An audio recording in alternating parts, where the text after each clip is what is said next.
mehmon. Kelinglar qani? Xo'sh, sovchilikka keluvdik. Jiyanim bilan kelibsizlar. Aytgandir xarakterimni. Aytgan cheslingizni. Biz ham yolg'on gapirishni yomon ko'ramiz. Rostini aytinglar qani, nimalaring ishonib meni uyimga sovchilikka keldinglar? Aqlimizga ishonib. Aqling bo'lsa usta bo'laylik. To'g'risini aytaymi?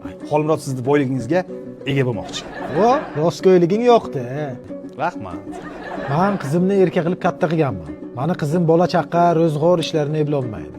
Buni qo'rqadigan joyi yo'q. Mana bizni Xolmurod. Tug'ishdan boshqa qo'ldan hamma ish keladi. Buni o'ylamang. Xullas, mani qizimni aytganini qilayotgan, ko'chaga chiqsa gapirmayotgan, uyga kelgancha uy ishlarni qilib qo'yayotgan, qo'pol qilib aytganga xotin quli kerak.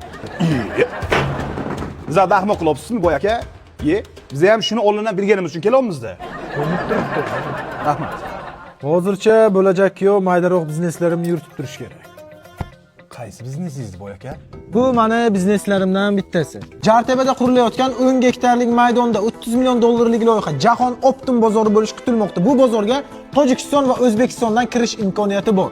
Bozorda 500 ga yaqin do'kon qurilmoqda, shulardan 20 tasi meniki. Shu 20 tadan nechtasini bizga berasiz? Hammasi sizlarniki. Ifloscha bo'lmasa o'tib turib tamom. Bozorda ichida kargo joylashgan bo'lib, siz Xitoydan, Turkiyadan, Amerikadan yuk zakaz qiladigan bo'lsangiz, shu yerda o'zida rasm ochib qilib, shu yerda o'zida Optim sotsangiz bo'ladi. Xolmurod, primoy Xitoydan urayotganda bizdan kiyim-kechak pampil, ha? Xolmurod, hozircha mana shu bizneslarni yuritib turavergin, oxiriga hamma boyligi sayin qolib ketadi. Tamokis qolmabsiz-da, tutamayapti. Xudo yaxshimisiz? Sizga o'xshab men shunaqa narsa cho'kmoqchi edim, hech yutamayapti-da bu.